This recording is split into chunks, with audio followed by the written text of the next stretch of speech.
I don't even know what you want me to say after that one. The Ottawa REDBLACKS and Saskatchewan Roughriders tie 22-22 in one of the CFL games of all time. I mean, if you don't like that game, you don't like CFL football. But also, if you like that game, you must hate CFL football. This game was beautiful and it was a mess. It was ugly and it was glorious. We won, then we lost, then we tied. This game, it's an oxymoron. This game has broken me. And not in the way that sports fan talking head types normally say, this game has broken me. When people say, this game has broken me, they mean it in like, my team lost really bad and now I am deflated. I had hope and now I don't. This game has broken me in the sense of, what is football? What? It was 3-3 at the half. It was 7-3 late in the fourth. It was 10-3 late in the fourth quarter. I barely even have any notes. This is like the entire first half, like the entirety. And then I've got like 3 pages for like the rest of the game, including overtime.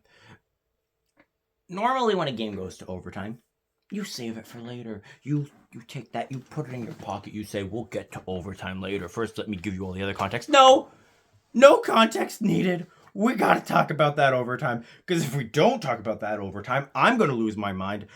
I think every Ottawa REDBLACKS fan is gonna lose their mind. I think all of Rider Nation is gonna lose their mind. Because don't worry, Rider Nation. We're with you on this one, huh? What? I will say this. This game deserved to end in a tie. Because both teams deserved to win and both teams deserved to lose. There were so many opportunities where I was like, Ottawa could win this. We had 2 blocked field goals, not missed. Blocked.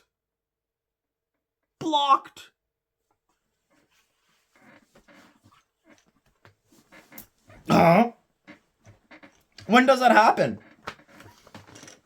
And that would be like, okay, yeah, Saskatchewan deserves it, except for the fact that they didn't even sniff our red zone until the 2-minute warning.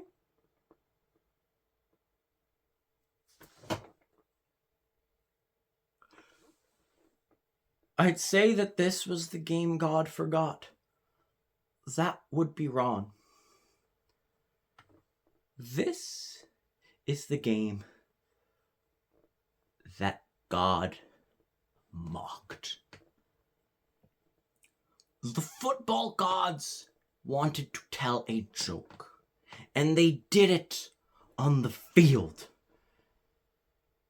And never in my life have I been more envious of the 7 other Canadian Football League teams. I mean, maybe not Edmonton, but definitely those other 6.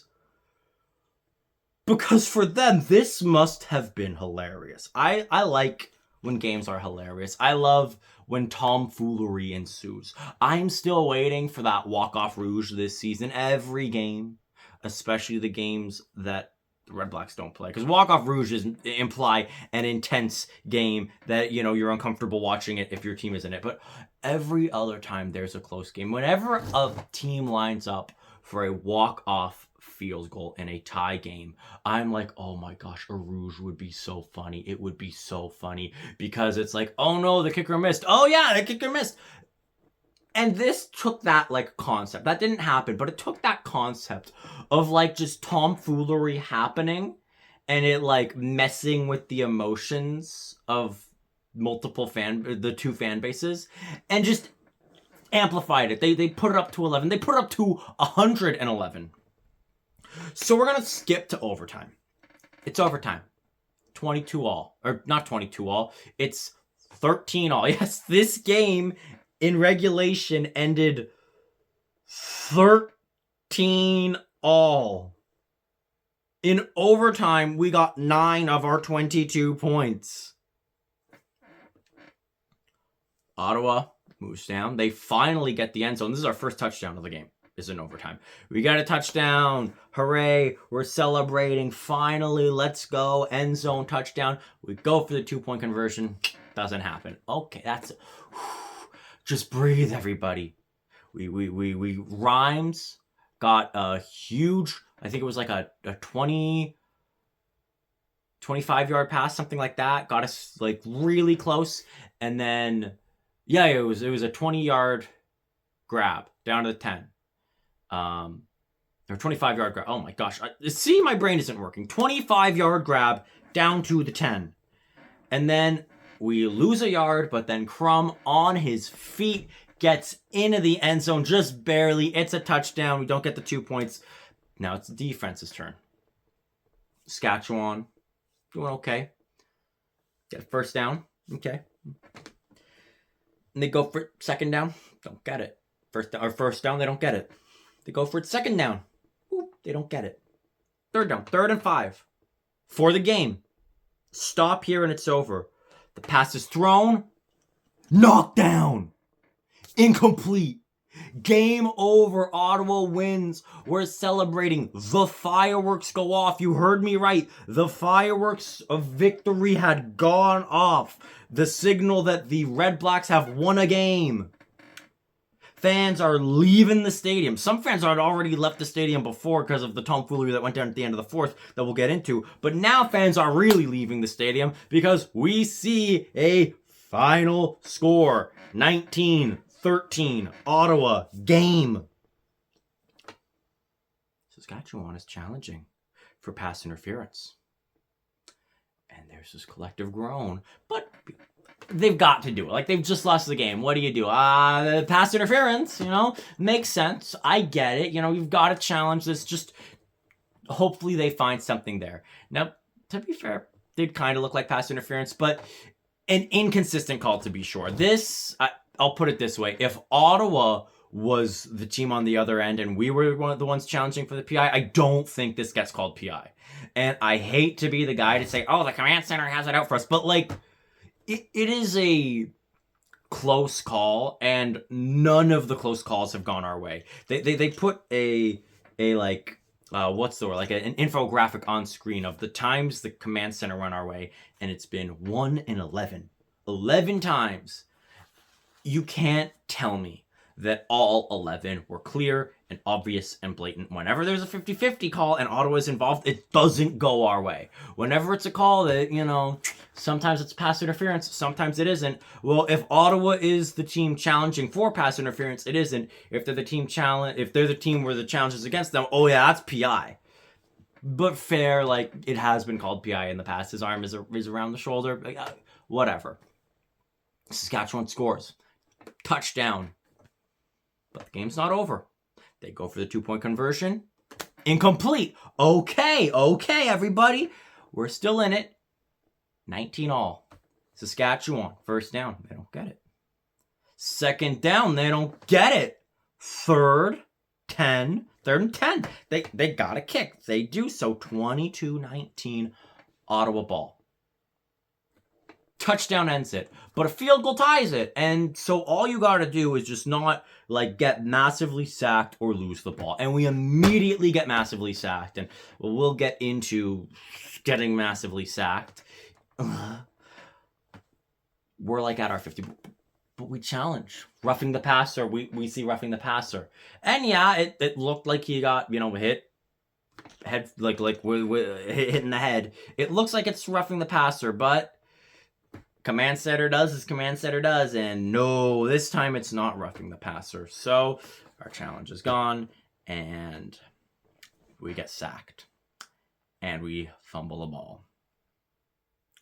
And Saskatchewan recovers. Game over. All we had to do was avoid a sack or a fumble, and we got 2 sacks, including a strip sack in the game. Everybody's mad. We hate these refs. I'm surprised that they don't have bodyguards. Now we're really filing out of the building. Now we're Defeated. But what's this? We don't have challenges. But the command center said, we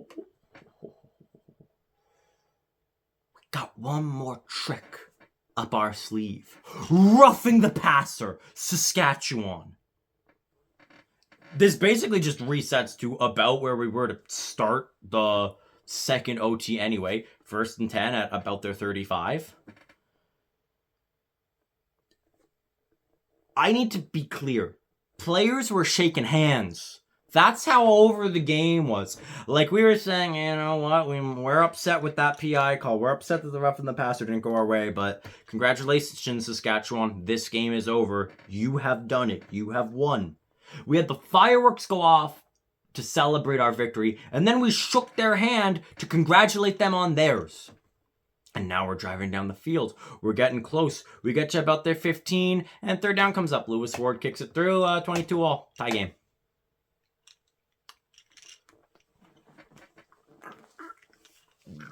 Make sense of that. Make sense of that. I beg of you. Please.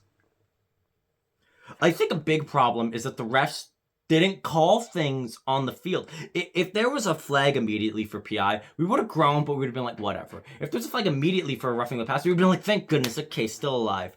But it's the fact that they just let it go. Draw out. They let the game die. And then CPR. You aren't done. You aren't done yet. Breathe. Oh, the game's still going. And then it dies again. Don't you die on me, game. Don't you die on me. Oh. You know who I think won the game is the command center. This was a walk-off penalty call for the command center. I don't know if I should be happy or sad. I really don't. On the one hand, first off, yeah, those 2 blocked field goals, they sting now. They really sting now, especially that they were blocked. They weren't missed for a rouge, which would have made a difference. That would have won us the football game. But also, I mean, we had some not pretty drives. We had some good ones, but we have some awful, disgusting 15-yard sack drives that were just deflating and disgusting. The weather for the first, I'd say 3 quarters was terrible, and you could almost excuse the poor play and the lack of offense, not just because both teams have good destructive defenses, not just because both teams have their backup QB in, but also the weather's bad. Like, yeah, you knew, like, this like, there was a point where I was like, I think the final score could be something like 9-6 with how little anybody's scoring. And then. So now let's get to the one thing that happened in the first half, other than well, okay, 2 field goals. We get a field goal, and because of that, they start at their 40. There's like, I think 30-ish seconds left. They're able to get like a few plays. And so with like 3 seconds left, they're close to our 40. They kick, tie. Yeah, that's how those 6 points came about.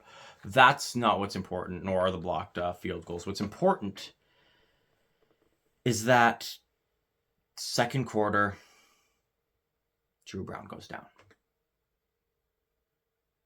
Looks like it's a leg injury. He was down for a while. It didn't look good. He did get out of the field, you know, without like a stretcher or like without the car coming out. I wouldn't say it was all his own power. You could see he was leaning on some of the coaches. Right to the locker room. Before halftime, he's ruled out for the rest of the game. And you can't help but say, why does it keep happening to us? Why is it always us? Now, to be fair, it's not just us this season. Cody Fajardo's been down, not terrible, but maybe Drew Brown is just week to week. Vernon Adams, same thing, week to week. Again, we can be hopeful that, you know, this is just a 1 or 2 game thing and that he'll be back. And Saskatchewan didn't have Harrison tonight. Now, the bad news is it looks like all those teams that didn't have starting quarterbacks are about to have starting quarterbacks, and now we don't have one. We put in our backup, Dustin Crum. I like Dustin Crum. I was at the Crum back, one of the best games I've been to. Probably the best non-playoff game I've been to until this season. Now, like, there's a bunch of contenders, but it was a great game. It was thrilling. It was fun right down to the finish. He is not the guy. Crum is not the guy. If it's 3rd and goal at the 1, down by 4 with no time left, then yeah, sure, he's the guy. But he's not the guy. And there's a big difference I've noticed between him and Brown. Brown rarely gives up deflating plays. Not too many picks. Not too many sacks. And when he does get sacked, it's not these 15-yard monstrosities that, like, it doesn't matter what down you're on. You could be on 1st down. If you're 2nd and 24, if it's not the Miracle on Bank Street, we don't get a 1st down. It doesn't happen. You might as well punt on 2nd down at that point. That's how out of reach it is. And it's not a once or twice thing in a season. It's like a once or twice thing in a quarter, not even necessarily a game, or at least in a half. Like, I'm talking back-breaking sacks, not being able to escape the pocket. When he doesn't have a play, like, immediately. You know, when he doesn't see a lane that he can get through, when he doesn't see an opening to make a big run, and he doesn't see someone to pass to, and he needs more than, like, 3 seconds, there is a good chance that we are going to, A, lose a whole bunch of yards, or B, turn the ball over. I get why he stayed in this game. He is the backup. You put him in. Kept us close.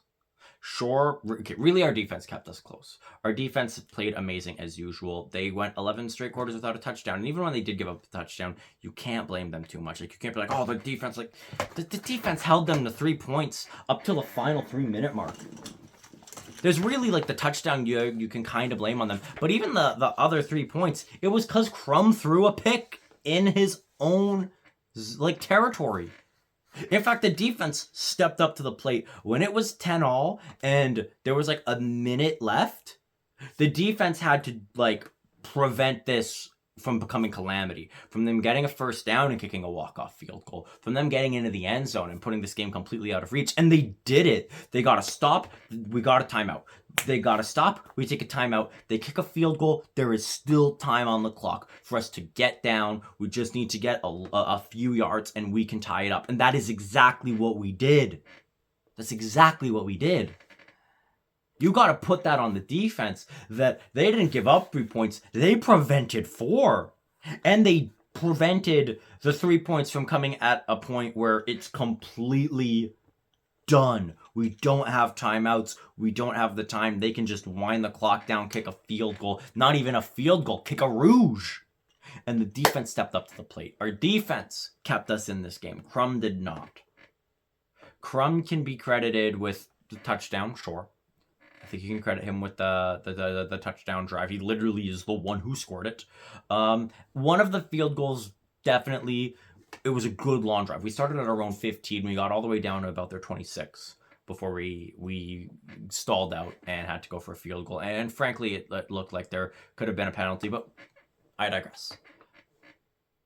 Other than that, there aren't many times where I'm like, yeah, we got that field goal or we got those points because Dustin Crum said, I'm going to be the guy. I'm going to have a damn good drive and I'm going to put us on the board. And Drew Brown does that. Even when Drew Brown doesn't get touchdowns, Drew Brown is the difference between a field goal and a punt.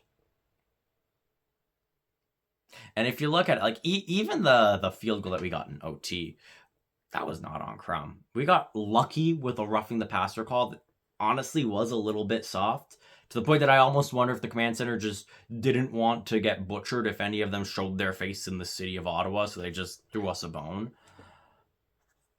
He did start to have a bit of a good drive, but stalled out. You can kind of blame it on him, but also he only got maybe 20 yards. Like if we started this on our 30, that drive results in nothing. And I think that's the big thing. Like, you don't see a lot of 40, 50-yard drives from Dustin Crum. And you need those. You need those to win football games in the Canadian Football League. You can't just rely on your defense constantly giving you good field position, your special teams constantly giving you good field position. You can't rely on the defense getting a lot of big picks, which they did this game. They got a lot of turnovers at key moments where it looked like Saskatchewan was finally clicking. Boom, defense gets a pick. It was a great game defensively. If you like defense, you loved this game. You loved this game. Crum isn't the guy. Crum can win you games. He can't win you a season. Now, the good news is we have 5 wins and a tie. We're sitting at 11 points. And by my guess, you probably need around like 16, 17. Between 15 and 17, I would say, to like make the playoffs. 15 points, there is a very good chance we make the playoffs. And Crum, while he can't win you a season, he can win you a game or two. I could see him stealing a game against Hamilton. I could see him finding a way to win one of, of the 10 remaining games. I could see him going to win 20% of them. That's not good. That's honestly not even passable. But because we had such a good start, that might be enough to get us into the playoffs. But at the same time, doesn't it feel like we should have won? Look at the 2 blocked field goals. You look at how our offense just did nothing. And you're like, there are times where I felt like there were drives that should have ended better. Not just like, oh, that drive was a field goal, not a touchdown, but that drive should have at least been a field goal. This is the first time in a long time where Red Blacks fans can complain about getting a point, where we can be like, we want more. We expect more. We want to win. We don't want to tie. We want to win. We are a winning team. We are a winning organization. We have not lost at home yet. Still, this is a tie, not a loss. We've not lost at home. We are a 5-2-1 team. 5-2-1. That is a good record. We've left only 5 points out of 16. We've gotten 11 out of 16. We are a good team, and we expect good results, not limp into the playoffs results. And I think if Crum is the starter for an extended period of time, if, God forbid, knock on wood, Drew Brown is out for the season, and I hate to say it, but I do think there is at least a 50% chance that that's going to be the case. I don't trust Crum as the starter to get us to the promised land. And I say this because I trust Adams and I trust Mazzoli. I think we have 2 good options at quarterback, and that doesn't mean that you don't include Crum, that you don't use him in short yard situations, that you don't, if Mazzoli's a little shaken up after a play, you don't say, okay, we're going to put in Crum for just a few plays, for the next drive or 2, just see how Mazzoli's feeling, check it out. You got Adams. You got Mazzoli. They are good quarterbacks. We got a small sample size from Adams. He's good, and I don't think he would have an amazing record, but I think he'd get us like at least 4 wins. We've got 5. If we get 4 more wins this season, by the way, that would be a winning record. That would be a 9-8-1. We have not had a winning record in so long. We didn't have a winning record when we won the Grey Cup. This is the first time since 1969 that we've gone 5 straight games without a loss at home. 5 games we have not lost at home. We are like the scariest home team right now in the league. And even when a team like literally beat us, the game was over and they were shaking hands, we still find a way to not lose at home. That's how deadly we are at TD Place. And I think to keep that up, you're going to need to put in somebody with a bit more variety, somebody who can escape the pocket. He had good drives. He had good plays. But if you're a Red Blacks fan, seriously ask yourself, when push comes to shove, do you think that of the next 10 games, can Dustin Crum against Montreal, against BC, against Toronto, can Dustin Crum be the guy that leads us to like 4 wins? I don't think so. At the very least, I'm not confident. And I am confident that with Mazzoli or Adams, oh yeah, like 4 wins plus Calgary and Hamilton twice. You know, I mean, we would at least win one of those Hamilton games. We could probably get a win, you know, between BC, Toronto, and Montreal. We could probably get like 2 or 3 right there.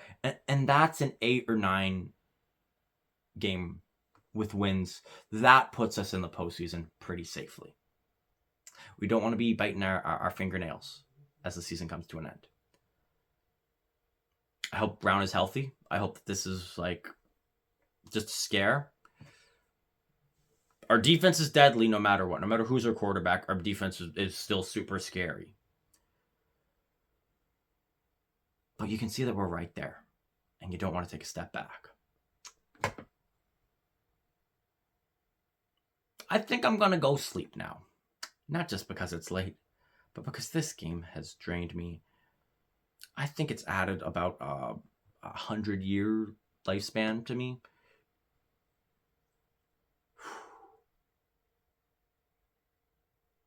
If you want to get somebody into the CFL, I'd say like show them this game, but also they would be like asleep by the end of the first quarter. So just like put on this game, bring them out to dinner, and just time it so that you come back at like the 3-minute warning.